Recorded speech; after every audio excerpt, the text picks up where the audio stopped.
Hello' মৰমৰ ছাত্ৰ ছাত্ৰীসকল, আজি মই তোমালোকৰ মাজত লৈ আহিছোঁ দশম শ্ৰেণীৰ বিজ্ঞানৰ প্ৰথম অধ্যায় ৰাসায়নিক বিক্ৰিয়া আৰু ইয়াৰ সমীকৰণ। আশা কৰোঁ তোমালোকে আজিৰ এই ভিডিঅ'টি বা এই চেপ্টাৰটি ভিডিঅ' চাই তোমালোকে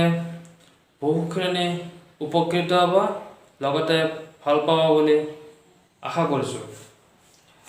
প্ৰথমতে সাধাৰণতে আমাৰ যিটো প্ৰথম অধ্যায় আছে ৰাসায়নিক বিক্ৰিয়া আৰু ইয়াৰ সমীকৰণ, এই চেপ্টাৰটো তোমালোকে আগতে প্ৰায় সপ্তম অষ্টম নৱম মানত পাই আহিছে ইতিমধ্যে। সেই সময়ত ৰাসায়নিক বিক্ৰিয়াৰ লগত তোমালোকে পাইছিলা ভৌতিক বিক্ৰিয়া কি। আমি জানো যে বিক্ৰিয়াৰ দুটা প্ৰকাৰ সাধাৰণতে, এটা হ'ল ভৌতিক বিক্ৰিয়া আৰু এটা হৈছে কি ৰাসায়নিক বিক্ৰিয়া। ইয়াৰ ক্ষেত্ৰত আমি ভৌতিক বিক্ৰিয়াটো আগতে পাই আছিলোঁ, গতিকে তোমালোকে ইয়াত দিয়া নাই বিতংভাৱে বা কোনো লিখা নাই ইয়াত ভৌতিক বিক্ৰিয়াৰ বিষয়ে। আচলতে ভৌতিক বিক্ৰিয়া কি মই তোমালোকক অকণমান ক'বলৈ গৈছোঁ। ভৌতিক বিক্ৰিয়া হৈছে এনেকুৱা এটা বিক্ৰিয়া যিটো কি হয়, এক বা ততোধিক পদাৰ্থৰ মাজত যদি আমি বিক্ৰিয়া ঘটাওঁ, বিক্ৰিয়া ঘটাৰ ফলত কি পালোঁ, এটা নতুন বস্তু পালোঁ বা নতুন পদাৰ্থ এটা পালোঁ। সেই পদাৰ্থখিনিক যদি পুনৰ আমি যদি কি কৰোঁ, বিক্ৰিয়া ঘটাই আগৰ অৱস্থালৈ আনিব পাৰোঁ, তেনেহ'লে সেই বিক্ৰিয়াটোক কোৱা হ'ব কি বিক্ৰিয়া বুলি, ভৌতিক বিক্ৰিয়া। ইয়াৰ কাৰণে আমি সাধাৰণতে এটা সচৰাচৰ দেখি থকা আমি এটা উদাহৰণ ল'ব পাৰোঁ। উদাহৰণটো হৈছে এনেকুৱা যে বৰফ, আমি সকলোৱে দেখিছোঁ বৰফ বা খাওঁ সকলোৱে।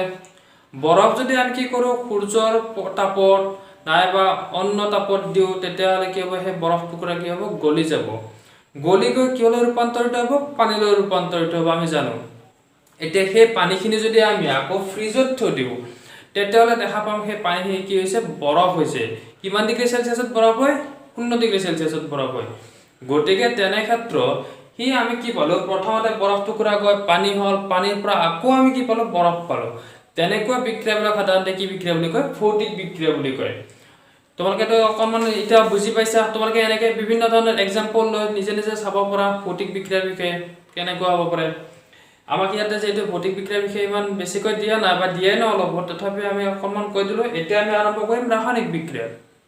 এটা কথাটো হ'ল কি, ৰাসায়নিক বিক্ৰিয়া কাক বোলে। ৰাসায়নিক বিক্ৰিয়া এইটোৱে সাধাৰণতে কি হয়, তাৰ যিটো ভৌতিক বিক্ৰিয়াৰ অপজিট হ'ব। এইটো অকণমান কেনেকৈ হ'ব, এক বা ততোধিক পদাৰ্থৰ মাজত যদি আমি বিক্ৰিয়া ঘটাওঁ,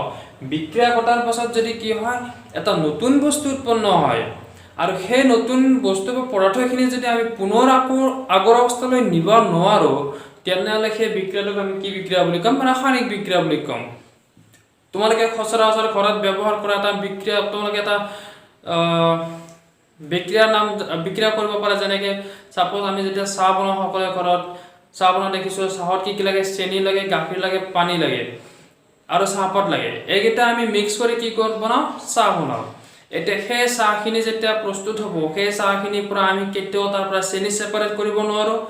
গাখীৰ ছেপাৰেট কৰিব নোৱাৰোঁ, পানীখিনি ছেপাৰেট কৰিব নোৱাৰোঁ, আনকি তাৰ পৰা চাহপাতৰ যিটো প্ৰথম গুণ আছিল, সেই গুণটো আমি ছেপাৰেট কৰিব নোৱাৰোঁ। সেই গতিকে এইটো এটা কি হ'ল, নতুন বস্তু এটা উৎপন্ন হ'ল, সি আগৰ বস্তুলৈ উভতি নগ'ল। গতিকে এই বিক্ৰিয়াটোক আমি কি বিক্ৰিয়া বুলি ক'ম, ৰাসায়নিক বিক্ৰিয়া বুলি ক'ম। সাধাৰণতে কি হয়, এনেকুৱা এটা হ'ব পাৰে, আমি যদি এক্সাম্পল সহকাৰে লৈ এটা বেলেগ এটা চাওঁ। ছাপ'জ এক্স এটা মৌল আছে আৰু ৱাই এটা বিপদ। মৌল মানে দুটা পদাৰ্থ, এইটো এটা এইটো এটা দুটা পদাৰ্থ। ইয়াত দুটা লগ লগাইছোঁ, লগ লগাৰ ফলত এটা নতুন বস্তু পাইছোঁ, এক্স ৱাই পাইছোঁ। কিন্তু আমি ইয়াতে এক্স প্লাছ ৱাই পোৱা নাই, কিন্তু ইয়াতে আমি প্ৰথমতে এক্স আৰু ৱাই দুটা বেলেগ বেলেগ বস্তু লগ লগাইছিলোঁ, পাইছিলোঁ এটা বস্তু, বা দুটা পাব পাৰোঁ, ইয়াতে বেলেগ বেলেগ পাব পাৰোঁ। গতিকে এইটো বিক্ৰিয়া হৈছে কি বিক্ৰিয়া, ৰাসায়নিক বিক্ৰিয়া। এই যে বিক্ৰিয়াটো উৎপন্ন হ'ল এক্স ৱাই, এইখিনিক আমি পুনৰ আকৌ এক্স প্লাছ ৱাই কৰিব নোৱাৰোঁ, তেনেহ'লে সেই বিক্ৰিয়াটোক আমি কি বিক্ৰিয়া বুলি ক'ম, ৰাসায়নিক বিক্ৰিয়া বুলি ক'ম। যদি আমি এক্সাম্পল এটা ল'ব পাৰোঁ, ছাপ'জ কাৰ্বন প্লাছ অক্সিজেন।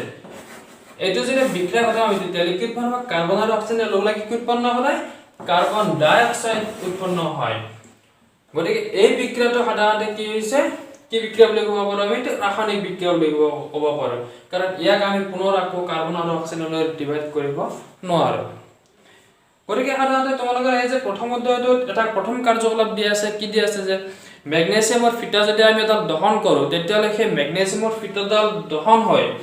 কি হয়, উজ্জ্বল শিখাৰে দহন হয়, আৰু তাৰ পাছত যিখিনি তাত ছাই উৎপন্ন হয়, সেই ছাইখিনিৰ বৰণ সাধাৰণতে বগা হয়। আমি সচৰাচৰ ঘৰত যিবিলাক সাধাৰণতে খৰি, কাপোৰ, অন্যান্য কাগজ, কিতাপ, বহি এইবিলাক যদি জ্বলাই দিওঁ, তেতিয়াহ'লে তাৰ পৰা সীসা উৎপন্ন হয় আৰু সীসাৰ বৰণ হয় হালধীয়া বৰণৰ কিন্তু ইয়াৰ ক্ষেত্ৰত আমি যেতিয়া চাওঁ মেগনেছিয়াম ফিটাডালৰ ক্ষেত্ৰত তাৰ যিটো সীসাৰ বৰণ হ'ব সেই সীসাৰ বৰণ হ'ব সাধাৰণতে বগা হ'ব আৰু তাৰ সাধাৰণতে কাগজ এটুকুৰা যেতিয়ালৈ দহন কৰিলে যে তাৰ যিখিনি ছাই উৎপন্ন হ'ব সেই ছাইৰ বৰণটো ক'লা হয় আমি সচৰাচৰ সকলোৱে দেখা পাইছোঁ কিন্তু মেগনেছিয়ামৰ ফিটা এটুকুৰা যেতিয়া আমি দহন কৰোঁ তেতিয়া সেই দহন কৰাৰ ফলত কি হ'ব তাৰ যিখিনি ছাই উৎপন্ন হ'ব সেই ছাইখিনিৰ বৰণ সদায় কি হ'ব বগা হ'ব অৰ্থাৎ মেগনেছিয়ামে কাৰ সৈতে লগ লাগিব মেগনেছিয়ামে অক্সিজেনৰ সৈতে লগ লাগিব দহন কৰা মানে কি অক্সিজেন লাগিবই কাৰণ আমি জানো যে অক্সিজেনৰ অনুপস্থিতিত কেতিয়াও দহন নঘটে অক্সিজেন লাগিব দহন হ'ব লাগিলে গতিকে তেনে ক্ষেত্ৰত মেগনেছিয়ামে অক্সিজেনৰ সৈতে লগ লাগি উৎপন্ন কি কৰিব মেগনেছিয়াম অক্সাইড উৎপন্ন কৰিব MgO অৰ্থাৎ এইটো কয় মেগনেছিয়াম অক্সাইড এইটো মৌল এইটো কি হৈছে এটা যৌগ হৈ গৈছে গতিকে এই মেগনেছিয়াম অক্সাইড উৎপন্ন কৰিব আৰু এই মেগনেছিয়াম অক্সাইডখিনিৰে বৰণ কি হ'ব বগা হ'ব অৰ্থাৎ এইখিনি ছাই ৰূপে পৰিণত হ'ব বুজি পাইছা তোমালোকে সকলোৱে চাগে ইয়াৰ পিছত আমি অকণমান আগবাঢ়ি যাওঁ সাধাৰণতে কি হয় আমি যেতিয়া ৰাসায়নিক বিক্ৰিয়া ঘটতে কিছুমান পৰিৱৰ্তন দেখা পাওঁ কেনেকুৱা ধৰণৰ পৰিৱৰ্তন দেখা পাওঁ তোমালোকে সচৰাচৰ দেখিছা অৱস্থাৰ পৰিৱৰ্তন হয় কেতিয়াবা গন্ধৰ পৰিৱৰ্তন হ'ব ৰঙৰ পৰিৱৰ্তন হ'ব লগতে তাৰ উষ্ণতাৰ পৰিৱৰ্তন হ'ব পাৰে কেনেকৈ পৰিৱৰ্তন হ'ব তোমালোকে এটা নিজে উদাহৰণ এটা মই দেখাই দিছোঁ তোমালোকক সচৰাচৰ তোমালোকে সকলোৱে দেখা পাইছা সেইটো উদাহৰণ মই তোমালোকক ক'বলৈ গৈছোঁ কেনেকুৱা উদাহৰণ হ'ব পাৰে চাওক আম এটা গছত লাগিছে এতিয়া বৰ্তমান আম লাগিছে গছত সেই আমৰ বৰণ প্ৰথমতে কি হ'ব সেউজীয়া হ'ব সেউজীয়া হোৱাৰ পাছত তাৰ যিটো গণ থাকিব সেই গণটো অকণমান বেলেগ পোৱা যাব চাবচোন তোমালোকে আৰু লগতে তাৰ যিটো অৱস্থা যিটো তাৰ ডাঠ হৈ আছে আমটো এতিয়া বৰ্তমান টাইট হৈ থাকিব তাৰ অৱস্থা টাইট হৈ থাকিব আৰু সাধাৰণতে সেই আমটো যেতিয়া লাহে লাহে কি হ'ব পকিব ধৰিব পকাৰ পাছত দেখা পাম কি তাৰ যিটো বৰণ আমৰ বৰণ সেই আমৰ বৰণটো কি হৈ গৈছে সেউজীয়াৰ পৰা গৈ হালধীয়াত পৰিণত হৈছে আৰু তাৰ যিটো অৱস্থা সেই অৱস্থা প্ৰথমতে টাইট আছিল এতিয়া কি হ'ব লুপথুপীয়া টাইপৰ হৈ যাব আকৌ তাৰ যিটো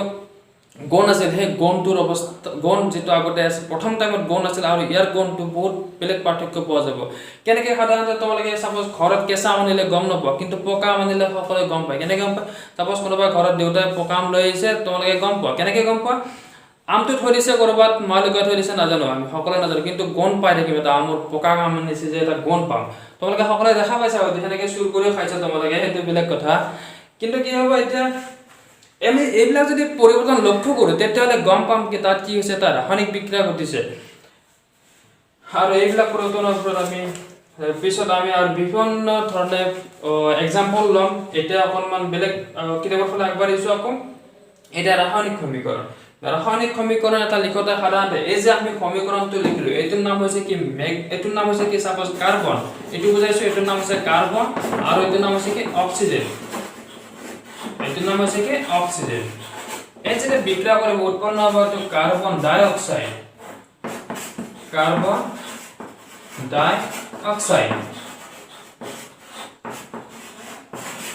ওকে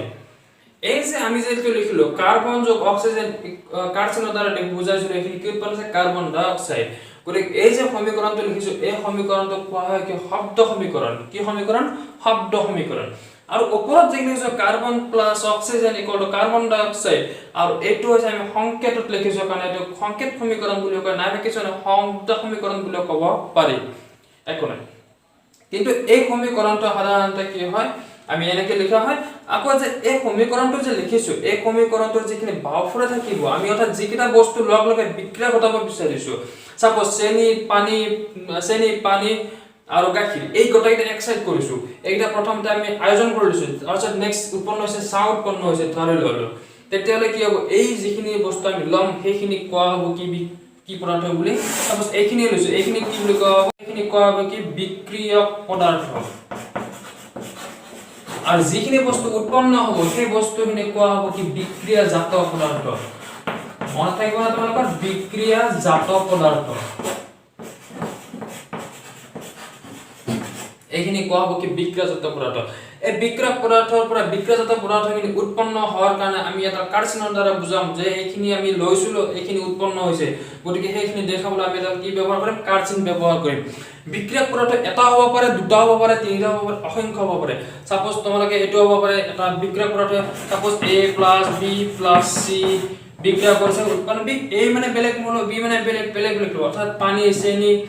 গাখীৰ অন্যান্য কিবা হ'ব পাৰে তেতিয়া উৎপন্ন হ'ব পাৰে সাপোজ AB হ'ব পাৰে প্লাস AC হ'ব পাৰে প্লাস CO হ'ব এনেকে বিভিন্ন ধৰণৰ যৌগ উৎপন্ন হ'ব পাৰে বা পদাৰ্থ উৎপন্ন হ'ব পাৰে এনেদৰে আমি কি কৰিম সাধাৰণতে বিক্ৰিয়াবোৰ লিখিবলৈ যত্ন কৰিম বা এইখিনি বিক্ৰিয়া পদাৰ্থ বুলি ক'ব আৰু সোঁফালে যিখিনি উৎপন্ন হ'ব সেইখিনি কোৱা হ'ব কি বিক্ৰিয়াজাত পদাৰ্থ এটা বিক্ৰিয়া পদাৰ্থ কাক বলে তোমালোকে এটা নিজে ডেফিনিশন দিব পাৰিবা কাক কয় বিক্ৰিয়া পদাৰ্থ কাক কব বিক্ৰিয়াটা ঘটাবলৈ যিখিনি আমি পদাৰ্থ আয়োজন কৰি লও যিখিনি পদাৰ্থ দ্বাৰা কি কৰে বিক্ৰিয়াটা ঘটাও সেই পদাৰ্থখিনি কি বুলি কোৱা হয় কি বিক্ৰিয়া পদাৰ্থ আৰু বিক্ৰিয়াটো ঘটাৰ পাছত যিখিনি পদাৰ্থ উৎপন্ন হ'ব সেই পদাৰ্থখিনি কি বুলি ক'ব বিক্ৰিয়াজাত পদাৰ্থ বুলি কোৱা হ'ব এইখিনি মনত থাকিব তোমালোকৰ ন এতিয়া ওকে এটা হলো আমি কি জোকা সমীকৰণ সাধাৰণতে এই যে আমি সমীকৰণ যে লিখিলো এটো মুছে অকমান তোমালোকে ওপৰত যে আমি এটা সমীকৰণ লিখিছিলো কি লিখিছিলো কাৰ্বন যোগ অক্সিজেন ওপৰত লিখিছো আমি সমীকৰণ লিখিছো সাপোজ কাৰ্বন যোগ অক্সিজেন বিক্ৰিয়া কৰি উৎপন্ন হৈছে কি কাৰ্বন ডাই অক্সাইড উৎপন্ন হৈছে এই সমীকৰণটোক আনহাতে জোকা সমীকৰণ বুলি কোৱা হয় কিয় কোৱা হয় এই কাৰণে কোৱা হয় যে এই যে সমীকৰণটো ইফালে কাৰ্বনৰ পৰমাণু আছে এটা ইফালে আছে এটা অক্সিজেন ইফালে আছে দুটা ইফালে আছে দুটা কিন্তু সাধাৰণতে এই সমীকৰণটোক জোকা সমীকৰণ বুলি আমি এতিয়া বৰ্তমান নকওঁ কিয় কাৰণ এই সমীকৰণটো দুয়োফালে মৌলবোৰৰ পৰমাণুৰ সংখ্যা কি আছে একে আছে অৰ্থাৎ দুয়োফালে কি আছে দুয়োটাৰ ভৰ ইটোৰ ভৰ আৰু ইটোৰ ভৰ যোগ কৰিলে যিমান হ'ব এইফালৰ ভৰ কি আছে একে আছে গতিকে আমি এইটোক জোকা সমীকৰণ বুলি নকওঁ সাপোজ যদি আমি এটা চাওঁ magnesium plus oxygen এটো বিক্রিয়া করা আছে উৎপন্ন হয়েছে কি magnesium oxide MgO ঠিক আছে এটো উৎপন্ন হয়েছে magnesium oxide এই বিক্ৰিয়াটোৰ ক্ষেত্ৰত আমি এটো কম কি জোকা সমীকৰণ বুলি কম এই সমীকৰণটো কি বুলি কম জোকা সমীকৰণ বুলি কম কিয় কম ছ এইফালে আছে magnesium পৰমাণু সংখ্যা এটা আৰু এইফালে অক্সিজেন দুটা এইফালে গৈ magnesium এটা আছে আৰু অক্সিজেন কেইটা আছে এটা আছে তেনে ক্ষেত্ৰত আমি কি বুলি কম এটো জোকা সমীকৰণ বুলি কম এই কাৰণে যে বিক্ৰিয়া পদাৰ্থ আৰু বিক্ৰিয়াজাত পদাৰ্থৰ মৌলৰ পৰমাণুৰ ভৰ কিনা সমান নাই গতিকে আমি এই বিক্ৰিয়াটো কি বুলি কম জোকা সমীকৰণ বুলি কম যদিহে আমি সন্তুলিত কৰি লও সন্তুলিত মানে কি এইফালৰ ভৰ বাওফাল অৰ্থাৎ বিক্ৰিয়া পদাৰ্থৰ ভৰ আৰু বিক্ৰিয়াজাত পদাৰ্থৰ যদি ভৰ সমান কৰি লও তেনেহলে আমি সেই বিক্ৰিয়াটোক কম কি সন্তুলিত ৰাসায়নিক সমীকৰণ বা বিক্ৰিয়া বুলি কম সাপোজ ইয়াতে অক্সিজেন দুটা আছে ইয়াত এটা আছে কাৰণে আমি ইয়াত 2 দিব লগা হ'ল ইয়াতে ম্যাগনেসিয়াম 2 গল ইয়াতে ম্যাগনেসিয়াম 2 দিলো গতিকে এনে ক্ষেত্ৰত এই বিক্ৰিয়াটোক আমি কি বিক্ৰিয়া বুলি কম সন্তুলিত ৰাসায়নিক সমীকৰণ বা বিক্ৰিয়া বুলি কম যদিহে সন্তুলিত কৰা নাথাকে প্ৰথম অৱস্থাত তেতিয়া সেই বিক্ৰিয়াটোক কম আমি কি জোকা সমীকৰণ বুলি কম মনত থাকিব তো এটা তোমালোকে সন্তুলিত ৰাসায়নিক সমীকৰণ কি নৱম শ্ৰেণীত পাই যাম মোৰ বোধৰে আৰু কেনেকৈ হয় তো সন্তুলিত ৰাসায়নিক সমীকৰণ আমি জানো যে ভৰৰ নিত্যতা সূত্ৰ তোমালোকে পাইছা নৱম শ্ৰেণীত ভৰৰ নিত্যতা সূত্ৰ কাক কয় ৰাসায়নিক আমি পাইছিলো কি ৰাসায়নিক বিক্ৰিয়াত ভৰৰ সৃষ্টি বা বিনাশ হ'ব নোৱাৰে অৰ্থাৎ ৰাসায়নিক বিক্ৰিয়াত ভৰৰ সৃষ্টি বা বিনাশ হ'ব নোৱাৰে মানে সাপোজ কি হৈছে এই যে বিক্ৰিয়াটো ঘটিছিল ম্যাগনেসিয়াম যোগ অক্সিজেন উৎপন্ন হৈছিল এখানে ম্যাগনেসিয়াম অক্সাইড এটো এটা ৰাসায়নিক বিক্ৰিয়া ইয়াত কি হৈছে ভৰৰ সৃষ্টি বা বিনাশ অৰ্থাৎ ভৰ নতুনকৈ ইয়াত আহিব নোৱাৰে ইয়াত যিমান ভৰ আছে ইয়াত সিমানে ভৰ থাকিব না নতুনকৈ আহিব নোৱাৰে বা কমিব নোৱাৰে তেনে ক্ষেত্ৰত কি হৈছে এটো আছিল কি ভৰৰ নিত্যতা সূত্ৰ অৰ্থাৎ ৰাসায়নিক বিক্ৰিয়া এটাত ভৰৰ সৃষ্টি বা বিনাশ হ'ব নোৱাৰে অৰ্থাৎ বিক্ৰিয়ক পদাৰ্থ এইফালে বিক্ৰিয়ক পদাৰ্থ আৰ বিক্ৰিয়াজাত পদাৰ্থৰ মৌলবোৰৰ মুঠ ভৰ সদায় কি হ'ব লাগিব সমান হ'ব লাগিব তেনেহলে সেই বিক্রিয়াটো কোৱা হয় কি সন্তুলিত ৰাসায়নিক সমীকৰণ বুলি কোৱা হয় তেনেহলে এটো সন্তুলিত কৰিলে আমি এটো পাম অৰ্থাৎ ইয়াতে 2 দিব লাগিব আৰু ইয়াত 2 দিব লাগিব তেতিয়ালে বিক্ৰিয়াটো কি হ'ব সন্তুলিত হৈ যাব সন্তুলিত মানে কি দুয়োফালৰ ভৰ কি হৈ যাব সমান হৈ যাব তেনে ক্ষেত্ৰত আমি সেই বিক্ৰিয়াটো কম সন্তুলিত ৰাসায়নিক সমীকৰণ বুলি কম গতিকে আৰু এটা যদি আমি এক্সাম্পল চাও জিংক প্লাস সালফিউৰিক এসিড জিংকৰ সংকেত Zn প্লাস সালফিউৰিক এসিড সংকেত কিমান হ'ব H2SO4 ইয়াত যেটা বিক্ৰিয়া ঘটিব সাধাৰণতে বিক্ৰিয়া কেনেকৈ ঘটে কি হয় সেই বিষয়ে আমি অকমান পিছত পঢ়ম এটা অকমান বুজাইছো যেটো জিংকে কাৰ্বন লাগিব সালফেটৰ লাগিব তেতিয়ালে উৎপন্ন হ'ব জিংক সালফেট ZnSO4 আৰু প্লাস H2 উৎপন্ন এটা ZnSO4 কি হয় তোমালোক আগতে কৈছিলো মই যে সেদিনা আগৰ ক্লাছত কৈছিলে জিংকৰ যোজ্যতা 2 সালফেটৰ যোজ্যতা কিমান আছিল 2 গতিকে 2 2 কেনসেল হ'ব ইয়াত 2 তাত Zn2 হ'ব আৰু SO4 কি হ'ব 2 হ'ব গতিকে 2 2 কেনসেল হ'ব উৎপন্ন হ'ব ZnSO4 zinc sulphate plus hydrogen gas উৎপন্ন হ'ব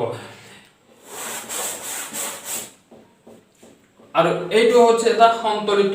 ৰাসায়নিক সমীকৰণ আমি যেটা অসন্তুলিত এটা ৰাসায়নিক সমীকৰণ লৈছা তোমালোক কেনেকৈ সন্তুলিত কৰিব লাগে অকনমান মই বুজাই দিছো অসন্তুলিত এটা ৰাসায়নিক সমীকৰণ লৈছো নেক্সট সাপোজ আমি এটা সমীকৰণ লৈছো একই মানে কি আমি সকলো জানো আয়রন প্লাস তাহলে পানী দিছো পানী দিলে কি হ'ব আয়রন যেটা পানী দিও মামৰ ধৰিব এটো সত্য কথা তেতিয়া উৎপন্ন হ'ব কি Fe3O4+ কি উৎপন্ন হ'ব হাইড্ৰোজেন গেছ উৎপন্ন হ'ব এটা এই আমি বিক্ৰিয়াটো কেনেকৈ সন্তুলিত কৰিম সেইখিনি জানিব লাগিব মেইন কথা সন্তুলিত কৰি অৰ্থাৎ বিক্ৰিয়া এটো কি হৈছে বৰ্তমান জকা সমীকৰণ হৈছে এই কাৰণে যে ইফলৰ ভৰ আৰু ইফলৰ ভৰ সমান নাই আমি যেতিয়া সন্তুলিত কৰিম তেতিয়া হলে দুয়োফলৰ ভৰ কি হৈ যাব সমান হৈ যাব কেনেকৈ সমান কৰিম আমি হেতু জানিব ফাৰ্স্ট টাইম আমি যা এই যে বিক্ৰিয়াটো যে লিখিছো আমি এই বিক্ৰিয়াটোত খবৰটোত অৰ্থাৎ সৰ্বোচ্চ পৰমাণু থকা যৌগটো কোনটো আছে সৰ্বোচ্চ পৰমাণু কাৰ আছে অক্সিজেন ইয়াত অক্সিজেন এটা আছে ইয়াত আছে চাৰিটা গতিকে অক্সিজেন ইয়াত আছে যৌগটো মানে এটা সৰ্বোচ্চ যিটো পৰমাণু আছে সেইটোৰে আমি সন্তুলিত কৰিবলৈ যত্ন কৰিম ইয়াত যেটো অক্সিজেন চাৰিটা আছে ইয়াত কেইটা আছে একো নাই মানে কি এটা আছে হয় না নহয় গতিকে ইয়াত কি কৰিব আমি চাৰিৰে ইয়াত পূৰণ কৰিব অৰ্থাৎ চাৰিটো কৰি দিব লাগিব ইয়াত দিব লাগিব তেতিয়াহলে কি হ'ল অক্সিজেন কেইটা হ'ল চাৰিটা 4 * 4 ইয়াতো চাৰিটা আছে ইয়াত হাইড্ৰোজেন কেইটা হ'ল 4 * 2 কি এটো পূৰণ হ'ব কিন্তু 4 আৰু 2 পূৰণ কৰিলে কিমান হ'ব 4 * 2 = 8টা ইয়াত কেইটা আছে দুটা গতিকে ইয়াত আমি কি দিব লাগিব 4 দিব লাগিব তেতিয়াহলে কিমান হ'ব 4 * 2 = 8টা হৈ যাব ইয়াত আয়ৰন কেইটা আছে তিনিটা আছে ইয়াত আয়ৰন কেইটা আছে এখন এটা আছে গতিকে ইয়াত কি দিব লাগিব আমি 3 দিব লাগিব তেতিয়াহলে এই বিক্রিয়াটো কি হৈ যাব সন্তুলিত হৈ যাব সাপোজ ইয়াত আয়ৰন তিনিটা হ'ল ইয়াত তিনিটা অক্সিজেন 4টা হ'ল হাইড্ৰোজেন 8টা হাইড্ৰোজেন 8টা হ'ল এনেদৰে আমি কি কৰিব লাগিব বিক্ৰিয়াবোৰ সন্তুলিত কৰি ল'ব লাগিব আৰু যিকোনো বিক্ৰিয়া লিখোতে আমি সদায় সন্তুলিত কৰিব লাগিব এইটো আৰু তোমালোকৰ পৰীক্ষাত 2 মাৰ্ক আহিব মেট্ৰিকত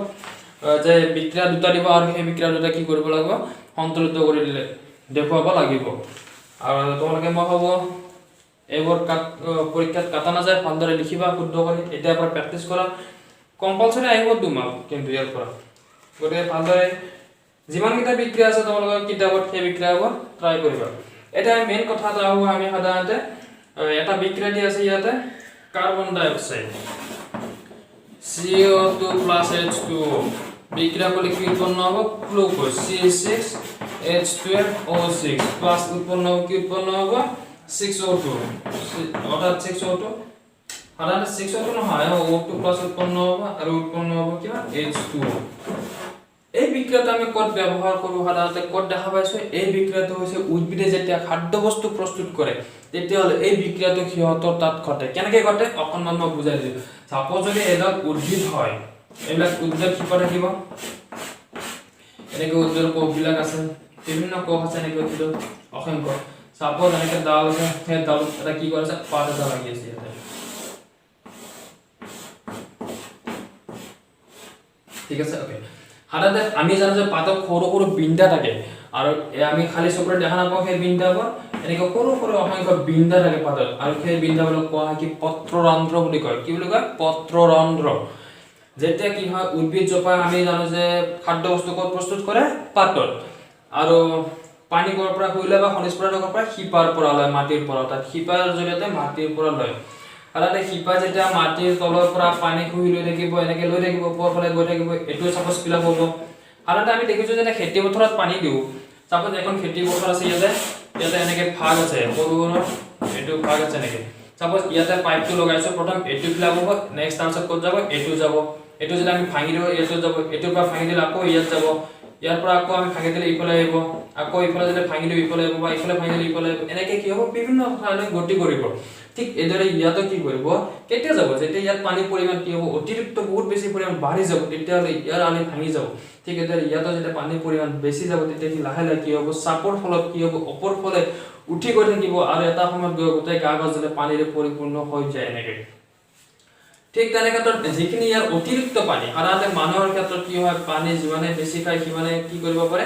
পানী ওলাই দিয়াৰ পৰা বিভিন্ন অংগ আছে, কিন্তু উদ্ভিদৰ কোনো ধৰণৰ অংগ নাই পানীখিনি যে বাহিৰত ওলাই দিব। তেনে ক্ষেত্ৰত উদ্ভিদে গোটেইখিনি পানী লৈ শুহি লৈ পাতলৈকে পঠাই দিয়ে, আৰু পাতত থকা সেই পত্ৰৰন্ধ্ৰৰ জৰিয়তে কি কৰে সাধাৰণতে চাপোজ এইটো যদি আমি পাত এনেকৈ আঁকি লওঁ, তেতিয়াহ'লে চাপোজ এনেকৈ এই পাতত থকা এই পত্ৰৰন্ধ্ৰবিলাকৰ জৰিয়তে কি কৰিব সাধাৰণতে পানীবোৰ কি কৰিব ওলাই দিব। সাধাৰণতে যেতিয়া পাতত পৰিমাণ বেছি হৈ যাব তেতিয়া সেই পত্ৰৰন্ধ্ৰবিলাক খোল খাব, আৰু ইয়াত ৰক্ষিক বুলি কয়, আৰু সেই ৰক্ষিকবিলাক খোল খাব। খোল খোৱাৰ ফলত কি হ'ব তাৰ পৰা পানীটো লাহে লাহে কি হ'ব বাষ্প কৰি ওলাই যাব, আৰু সেই সময়ত যেতিয়া খোল খাব বিন্দাটো যেতিয়া খোল খাব তেতিয়া তাৰ মাজেৰে বিভিন্ন ধৰণৰ গেছবোৰ পাৰ হৈ যাব, আৰু তাৰ ফলত কি হ'ব সেই কাৰ্বন ডাই অক্সাইডে পানীৰ সৈতে লগ লাগি তাত বিক্ৰিয়া ঘটিব। বিক্ৰিয়া ঘটি উৎপন্ন হ'ব গ্লুকোজ, অৰ্থাৎ C6H12O6 উৎপন্ন হ'ব, লগতে তাত উৎপন্ন হ'ব অক্সিজেন, লগতে উৎপন্ন হ'ব পানী উৎপন্ন হ'ব। এনেদৰে উদ্ভিদে কি কৰিব পাতত খাদ্য বস্তু প্ৰস্তুত কৰে, আৰু এই খাদ্য বস্তুখিনি সাধাৰণতে আমি পিছত পাম যে জাইলেম আৰু ফ্লোয়েম দুবিধ সংবহন কলা আছে। এই সংবহন অৰ্থাৎ ফ্লোয়েম কলাৰ জৰিয়তে কি কৰিব উদ্ভিদত পাতত প্ৰস্তুত হোৱা খাদ্য বস্তুখিনি গছ দলৰ বিভিন্ন অংশলৈ কি হয় পৰিবহন কৰিব। আৰু জাইলেম আছে, জাইলেমে মাটিৰ পৰা কি কৰে পানী আৰু খনিজ লৱণ ভাগ খুহি লৈ সিপাৰে বিভিন্ন গছ বা বিভিন্ন অংশলৈ কি কৰে পঠাই দিয়ে। গতিকে আমি এইখিনি অকণমান বুজিলো। গতিকে এই সমীকৰণটো আমি বায়োলজি চেপ্টাৰত বেছি ভালকৈ আলোচনা কৰিম। এতিয়া অকণমান ইয়াত বুজাই দিলো মই, যাতে তোমালোকে অকণমান হ'লে বুজি পোৱা, কাৰণ এই সমীকৰণটো দেখাৰ লগে লগে মনত কৰিব লাগে যে ক'ৰ সমীকৰণ কেনেকৈ প্ৰস্তুত হৈছিল, ক'ৰ পৰা আহিছিল। গতিকে সেইখিনি বুজালো। এতিয়া নেক্সট কথাটো হ'ল কি আমি এই সমীকৰণটো আমি সন্তুলিত কৰিব লাগে। কেনেকৈ সন্তুলিত কৰিম চোৱা, প্ৰথম ইয়াতে সৰ্বোচ্চ কাৰ বেছি আছে, ইয়াত হাইড্ৰজেনৰ বেছি আছে, জানো আমি হাইড্ৰজেন 12টা আছে। ইফালে হাইড্ৰজেন কেইটা আছে, হাইড্ৰজেন 2টা আছে, 12 দিয়ে কেইটা হ'ল 14টা। কিন্তু ইফালে হাইড্ৰজেন কেইটা আছে চাব লাগে, লক্ষ্য কৰিব লাগে। ইফালে আছে 2টা, ইফালে আছে 12টা আৰু 2টা, টোটাল 14টা ইফালে আছে কেইটা 2টা। গতিকে তেনে ক্ষেত্ৰত আমি সন্তুলিত কৰোঁ। ইফালে যেহেতু 12টা আছে আমি ইয়াত 12টা দিম আগত, 12টোৰ কেইটা হৈ গ'ল ইয়াত 24টা হৈ গ'ল। তেনে ক্ষেত্ৰত এইফালে কেইটা 12টা আৰু ইয়াত কেইটা আছে 2টা। গতিকে ইয়াত 6 দিলো, 6 দুগুণ কেইটা হৈ গ'ল 12টা, আৰু এই 12টা কিমান হ'ল তাতে 24টা। ইফালে কিমান হ'ল 12 দুগুণ 24টা, অৰ্থাৎ হাইড্ৰজেন আমাৰ কি হ'ল কমপ্লিট সমান হৈ গ'ল দুয়োফালে। এতিয়া নেক্সট আহিল আমাৰ কি বেলেগ এটা বস্তু চাওঁ, ইয়াত অক্সিজেনটো চাওঁ। অক্সিজেন ইয়াত কিমান হৈ গ'ল 12টা,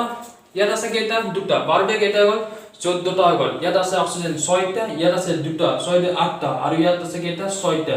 6 আছে অৰ্থাৎ এইটো লৈ হ'ব না 6 আছে 12টা, এই 6টা, এই 6টা 12টা, আৰু ইয়াতে 14টা। তেনে ক্ষেত্ৰত বিক্ৰিয়াটো কি হোৱা নাই সন্তুলিত হৈছে নে হোৱা নাই, অক্সিজেনটো সমান হৈ আছে তেনে ক্ষেত্ৰত। কিন্তু আমি কাৰ্বনটো আমি চাই লওঁ এতিয়া কিমান আছে। ইয়াত কাৰ্বন আছে এইফালে 6টা ৰাইট সাইডত, আৰু সোঁফালে আছে কেইটা মাত্ৰ এটা। গতিকে কাৰ্বনটো সমান কৰিব লাগে আমি কি কৰিব 6 দিব লাগিব। কাৰ্বন 6টা দিয়া লগে অক্সিজেন কেইটা হৈ গ'ল 12টা,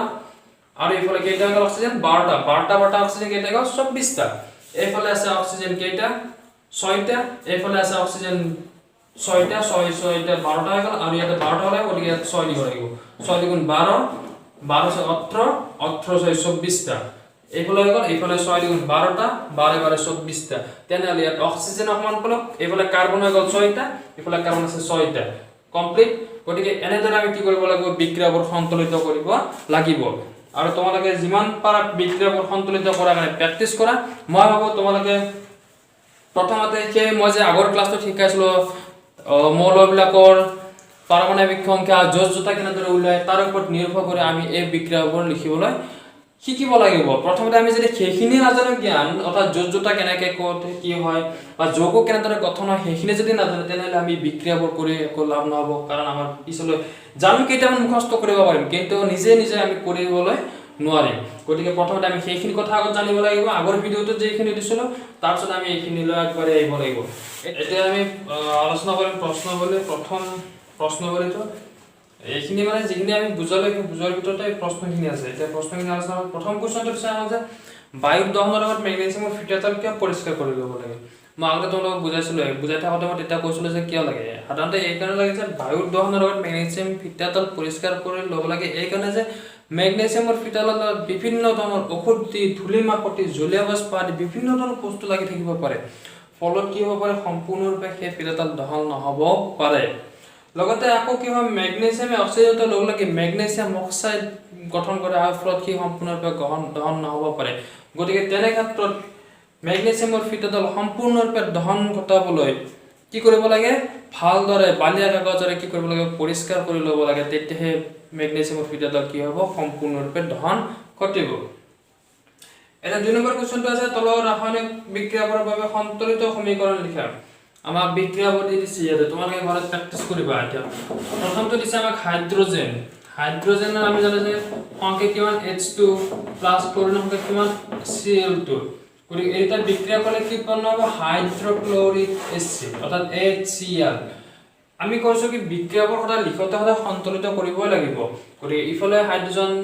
4 ইফালে আছে 1 ইফালে আছে 2 ইফালে আছে 1 গতিকে আগত কি দিব লাগিব ইয়াৰ আগত 2 দিলো তেতিয়ালে ইফালে হাইড্ৰোজেনৰ দুটা হৈ গ'ল ইফালে ক্লোৰিনৰ কেইটা হৈ গ'ল দুটা হৈ গ'ল দুফালে কি হৈ গ'ল সমান হৈ গ'ল বুজি পাইছে নে কোৱা না তোমালোকে আকৌ তোমালোকে যিমান পাৰা ঘৰত চেষ্টা কৰিবা মই আগতেও শিকাইছিলো আগৰ ভিডিওটো কৈছিলো তোমালোকক এটা নেক্সট কোৱেশ্চনটো আছে বেৰিয়াম ক্লোৰাইড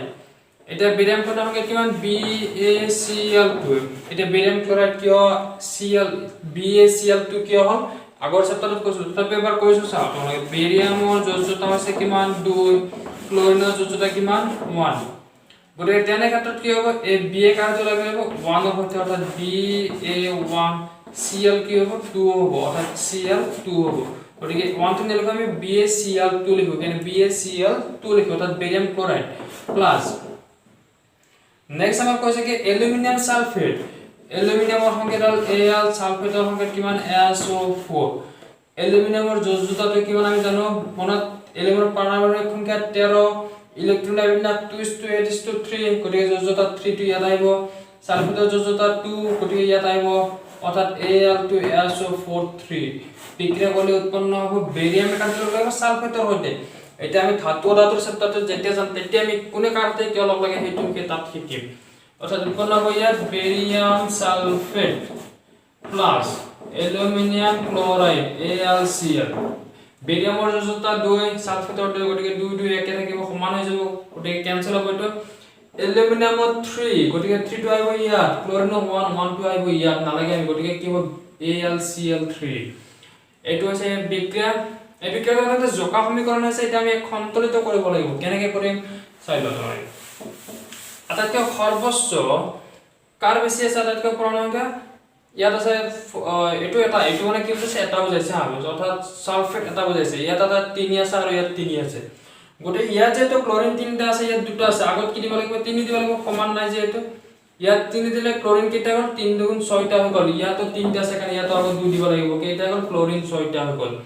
এলুমিনিয়াম কেইটা হ'ল দুটা এলুমিনিয়াম ইয়াত আছে কেইটা দুটা ঠিকে আছে কমপ্লিট ইয়াত আছে বেৰিয়াম 3টা ইয়াত আছে বেৰিয়াম কেইটা এটা গটিকে আগত 3 দিলো ফলত কেইটা হৈ গ'ল সালফেট কেইটা হ'ল 3টা হৈ গ'ল আৰু ইয়াতো আছে সালফেট 3টা গটিকে এই বিক্রিয়াটো কি হৈ গ'ল সন্তুলিত হৈ গ'ল এনে আমি কি কৰিব লাগিব সন্তুলিত কৰিব লাগিব নেক্সট কোৱেশ্চনটো আমাক দিছে কি সোডিয়াম প্লাস পানী 3 নম্বৰ কোৱেশ্চনটো দিছে সোডিয়ামৰ সংকেত কিমান Na প্লাস পানীৰ সংকেত কিমান আমি জানো H2 এই দুটা যদি আমি বিক্ৰিয়া এটা উৎপন্ন হ'ব কি সোডিয়াম হাইড্ৰক্সাইড অৰ্থাৎ এটো মানে ক্ষাৰ আমি ক্ষাৰ বা কি হয় পিছৰতে শিকিম সোডিয়াম হাইড্ৰক্সাইড প্লাস লগতে উৎপন্ন হ'ব ইয়াত কি উৎপন্ন হ'ব হাইড্ৰোজেন গেছ উৎপন্ন হ'ব আৰু গেছৰ কাৰণে আমি ওপৰ ফালে দিছো এডাল হৈছে গেছ অৰ্থাৎ ই ওপৰ ফালে উৰি যায় হাইড্ৰোজেন গেছ যেটো গতিকে এই বিক্ৰিয়াটো আমি সন্তুলিত হৈছে না চাব লাগিব এইফালে সব সৰ্বোচ্চকাৰ হাইড্ৰোজেন আছে হাইড্ৰোজেন এফালে দুটা আছে এফালে দুটা আছে কিন্তু ইয়াত আৰু এটা আছে হাইড্ৰোজেন গতিকে বাও ফলত আছে দুটা আৰু সোঁফালে আছে তিনিটা সমান হোৱা নাই তেনেহলে সমান হোৱাৰ কাৰণে আমি ইয়াত দুটা দিলো কেইটা হৈ গ'ল হাইড্ৰোজেন 4টা হৈ গ'ল আৰু ইয়াত আছে দুটা ইয়াতো দুটা দিলো কেইটা হৈ গ'ল 4টা হৈ গ'ল অক্সিজেন কেইটা হৈ গ'ল দুটা ইয়াতো অক্সিজেন দুটা হৈ গ'ল ঠিক হৈ গৈছে এফালে সোডিয়াম দুটা হৈ গ'ল এফালে সোডিয়াম এটা আছে কাৰণে ইয়াতো কি দিলো সোডিয়ামৰ কাৰণে 2 দিলো আগত গতিকে এইটো বিক্রিয়াটো কি হৈ গ'ল এটা সন্তুলিত হৈ গ'ল চাও সোডিয়াম দুটা হাইড্ৰোজেন 4টা হাইড্ৰোজেন দুটা 4টা অক্সিজেন দুটা ঠিক হৈ গ'ল এটা নেক্সট কোৱেশ্চনটো আছে 3 নম্বৰ কোৱেশ্চন 3 নম্বৰ 1 নম্বৰটো আছে আমাৰ সব কি দিছে বেৰিয়াম ক্লোৰাইড আমি আগতে লিখিছো বেৰিয়াম ক্লোৰাইডৰ সংকেত BaCl2 প্লাস লগতে কি আছে তাৰ লগত সোডিয়াম সালফেট সোডিয়ামৰ সংকেত কিমান NaSO4 কথাটো হ'ল কি স্যাৰ সোডিয়ামৰ যোজ্যতা কিমান 1 টু ইয়াত যাব 1 টু ইয়াত আহিব অৰ্থাৎ আৰু সালফেটৰ যোজ্যতা কিমান পাইছো আমি 2 টু ক'ত আহিব ইয়াত আহিব গতিকে কি হ'ব Na2SO4 1 টু নিলিখিলে হ'ব ইয়াতে বিক্রিয়া করার ফলে উৎপন্ন হবে বেরিয়াম সালফেট BaSO4 আর উৎপন্ন হবে সোডিয়াম ক্লোরাইড NaCl এখানে সোডিয়াম দুটো আছে এখানে সোডিয়াম এটা আছে আবার দুই দিল ক্লোরিন দুটো হয় কোন এর ক্লোরিন দুটো আছে বেরিয়াম এটা আছে বেরিয়াম এটা সালফেট এটা আছে সালফেট এটা আছে এনে ধরে আমি কি করে বিক্রিয়াতে সন্তুলিত করিলো নেক্সট আমার কইছে কি দুই নম্বর তো কইছে কি স্যার সোডিয়াম হাইড্রোক্সাইডের দ্রব সোডিয়াম হাইড্রোক্সাইড মানে কি আমি NaOH অঙ্কিরল NaOH ইয়ার দ্রব কা হতে কইছে কি হাইড্রোক্লোরিক অ্যাসিড হতে হাইড্রোক্লোরিক মানে কি হবে HCl বিক্রিয়া ঘটার ফলে কি উৎপন্ন হবে বলি কইছে আমার কইছে কি সোডিয়াম ক্লোরাইড আর পানি উৎপন্ন হবে আমি জানি যে সোডিয়াম একাকে লগে ক্লোরিন হইতে NaCl প্লাস উৎপন্ন হবে H আর OH আর H লগে উৎপন্ন হবে পানি উৎপন্ন হবে H2O এটা আছে এইফালে হাইড্রোজেন দুটা সর্বস্ব এইফালে এটা এইফালে দুটা হৈ গল এইফালে সোডিয়াম এটা ক্লোরিন এটা